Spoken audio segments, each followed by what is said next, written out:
அப்பா வச்சா ஊர்ல இருந்து அப்பா எனக்கு வெடி வேணும்ப்பா. பக்கத்து வீட்டுல வெடி வாங்கிட்டாங்கப்பா. எனக்கு வெடி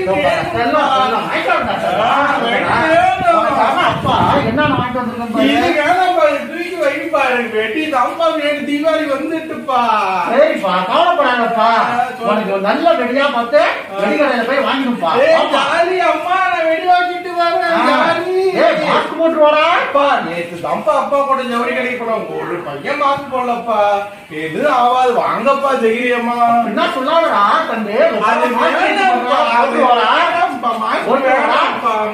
வேணாம்ப்பா. வெடி தான்ப்பா வேணும். சரி வாடா தம்பி.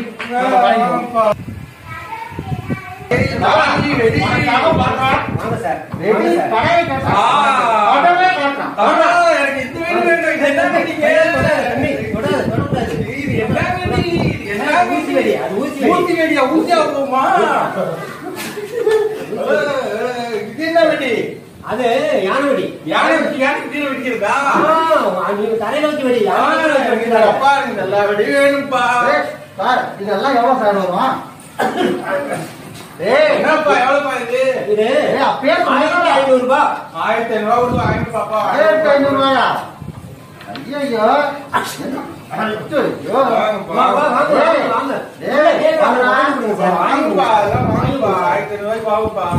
இது கொஞ்சம் வெடிக்குமா?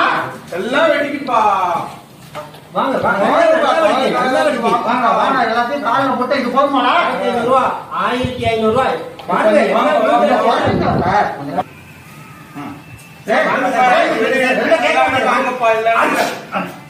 உள்ள கேட்கலாம் வேணுப்பா. இது ஒரு 1500 ரூபாய் சொல்லு சார். உள்ள குளிச்சிட்டு இருக்கான். உடனே சார் போதுமாடா வெடி? அப்பா 1500 ரூபாய் அப்படியே வாங்கிடுப்பா. நீ சாப்பிட்ட 200 ரூபாய் சார். அப்பா பாத்திய வச்சு சுத்தலாம் போடப்பா. ரவுண்ட் ரவுண்டா சாட்டை பெருசா இருக்கான்னு பாக்குறான். அப்பா பெருசா சாட்டை வேண்டாம். சின்ன பிள்ளை குடிக்கிறான் பாருங்க சார். வெளியே பொறுத்துறோம்.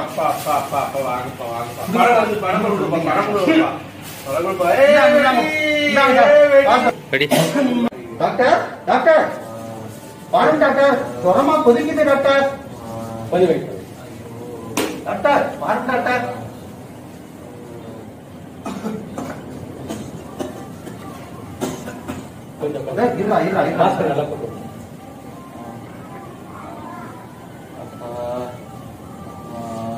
கவலைப்படாதரா, ஹாஸ்பிட்டலுக்கு வந்துட்டோம்.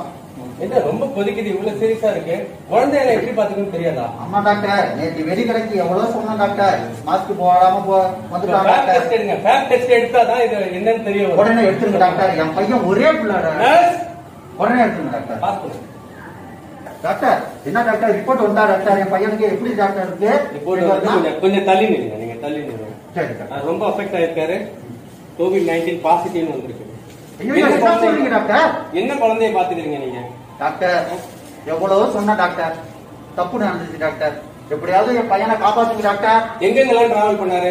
அவரை கேட்டப்போ அவங்க அம்மா கூட ஏதோ ட்ரெஸ் எடுக்க போனோம்னு சொன்னாரு. அதுக்கப்புறம் வெடிக்கடைக்கு போனோம்னு சொன்னாரு. வெடிக்கடையில யாராவது தும்முனாருன்னு சொன்னாரு. அவங்க எல்லாருமே இப்ப டெஸ்ட் பண்ணி ஆகணுங்க. இல்லாட்டி பெரிய பிரச்சனைங்க. இது மூச்சு திணறலாகி ஏதாவது ஆயிடும். உடனே ட்ரீட்மெண்ட் ஸ்டார்ட் பண்ண சொல்லி நான் நர்ஸ் சொல்லியிருக்கேன். நடக்கும். தயவு செஞ்சு குழந்தைங்க உங்களோட விளையாடாது. Doctor கொச்சிக்காதீங்க doctor. கொஞ்சம் பாருங்க டாக்டர். கூப்பிட்டுட்டே இருக்கான் டாக்டர். தனியா ஆள் வருவாங்க, ட்ரெஸ் போட்டு வந்துதான் அடிப்பாங்க. நீங்க தொடக்கூடாது, கொஞ்சம் தள்ளி இருங்க. நம்ம எல்லாமே தள்ளி தான் இருக்கணும். சோசியல் டிஸ்டன்சிங் மெயின்டைன் பண்ணுங்க. மத்தவங்க தள்ளி இருங்க. டாக்டர் இந்த வைரஸ் வந்துட்டு நான் செத்துருவேனா டாக்டர்? இல்ல பயப்படாதீங்க. எல்லாம் மருந்து இருக்கு. கவர்மெண்ட் அதுக்கான ஆக்ஷன் எல்லாம் எடுக்குது. ஒண்ணும் கவலைப்பட வேணாம். இது எப்படி டாக்டர் பரவாம என்னால நிறைய பேர் பரவாம? நான் எல்லாத்தையுமே அப்பாட்ட தெளிவா சொல்றேன். நீங்க அமைதியா டாக்டர். என்ன டாக்டர் செய்யலாம் தம்பியா? தம்பிக்கு ட்ரீட்மெண்ட் ஸ்டார்ட் ஆயிருக்குங்க. அப்படிங்களா டாக்டர்? சரி டாக்டர். அவரை வந்து குவாரண்டைன்ல வச்சிருக்கோம். சரி டாக்டர். அவரு ஒரு 14 நாள் இங்க வந்து இருக்கணும். அப்படிங்களா டாக்டர்? நீங்க அவரை வந்து பாக்குறது இல்லாம பண்ண முடியாது. ட்ரீட்மெண்ட் ஸ்டார்ட் ஆகி போய்கிட்டு இருக்கோம். நீங்க மாஸ்க் போடணும். அதே போல நீங்க வந்து தனிமைப்படுத்தப்படணும். வீட்டுல நீங்களும் 14 நாள் வந்து ஒதுங்கி இருக்கணும். யாரு கூட நீங்க கான்டாக்ட்ல இருக்காங்க. ஏன் அப்படின்னா அவர் மூலமா உங்களுக்கு பரவி இருக்கலாம், அது உள்ளே இருக்கலாம், அது யாருக்குமே தெரியாது. சோ அதனால நான் சொல்றதை நீங்க ஃபாலோ பண்ணுங்க. கொஞ்சம் உட்காருங்க. சரி டாக்டர். எனக்கு ரொம்ப கஷ்டமா இருக்கு. என்ன அப்படின்னா குழந்தைகள் தின விழா அன்னைக்கு ஒரு குழந்தைய அழைச்சிட்டு வந்து அது வந்து கோவிட் பாசிட்டிவ்னு என் வாயிலே சொல்றதுன்றது ரொம்ப கஷ்டமா இருக்கு. நேரு வந்து நம்ம நாட்டு குழந்தைகள் எல்லாருக்கும் ஒண்ணு சொன்னாரு, இன்றைய குழந்தைகள் நாளைய இந்நாட்டின் மன்னர்கள் சொன்னாரு.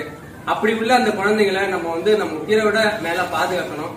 அந்த கடைக்கு தீபாவளி டைமா இருக்கு, கடைக்கு அழைச்சிட்டு போகும்போது அவங்களுக்கு மாஸ்க், தனிமை, அதாவது கொஞ்சம் சோசியல் டிஸ்டன்சிங், சமூக விலகலை கடைபிடிச்சு கொஞ்சமா இருந்து பாத்துக்கலாம். நைட்டு வரைக்குமே உங்களுக்கு டைம் இருக்கு. அதனால கொஞ்சம் கொஞ்சமா அந்த பொருட்களை வாங்குறது, ஆர்வம் ரொம்ப அடிச்சு விழுந்துட்டு போய் அவங்க உயிர் பாதிக்கிற அளவுக்கான ஒரு வேலையை நம்ம பார்க்க வேண்டாம். அதுதான் நான் விரும்பி உங்களை கேட்டுக்கிறேன். இப்ப சானிடைசர் இருக்கு, அதை பயன்படுத்துங்க. சமூக விலகல்ல நம்ம இருக்கும் போது மாஸ்க் அணிஞ்சுக்குங்க. முக்கியமா நம்மளோட உமிழ்நீர் மூலமாகவும் நம்ம சளி மாதிரியான திரவங்கள் மூலமாக தான் இது பரவுது. இந்த நோய்க்கு மருந்து இல்லைன்றதை மட்டும் தயவு செஞ்சு புரிஞ்சுக்கோங்க. இந்த உயிரோட சின்ன பசங்களோட விளையாடாதீங்க. குழந்தைகள் தின விழா அன்னைக்கு இந்த மாதிரியான ஒரு விஷயம் நடக்கிறதே மனசு கஷ்டமா இருக்கு. எல்லா குழந்தைங்களுடைய தாய்மார்கள்ட்டையும் கேட்டுக்கிறேன், குழந்தைகள்ட்டையும் கேட்டுக்கிறேன்.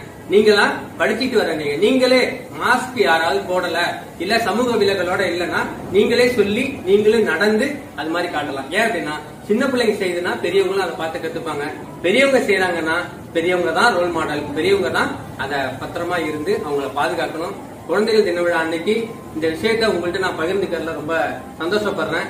உங்க பிள்ளைய இப்ப சேவ் பண்ணிட்டீங்க, நல்ல வேலை உடனே வந்து டெஸ்ட் எடுத்தீங்க. உங்களை அந்த வகையில பாராட்டுறேன். நீங்க வந்து இப்போ ஒரு 14 நாள் வந்து தனிமைப்படுத்துதல்ல இருக்கணும். சரிங்களா? கண்டிப்பா டாக்டர், நீங்க சொன்ன மாதிரியே இருக்கு, அதெல்லாம் கடைபிடிப்போம் டாக்டர். ரொம்ப நன்றி. நீங்க ஒரு 14 நாள் கழிச்சு பையனை அழைச்சிட்டு போலாம். அவனுக்கு கொஞ்சம் மூச்சு திணறல் இருக்கு, அதுக்கான சிகிச்சையை நாங்க ஆரம்பிச்சிட்டோம். சரிங்க டாக்டர், ரொம்ப நன்றி.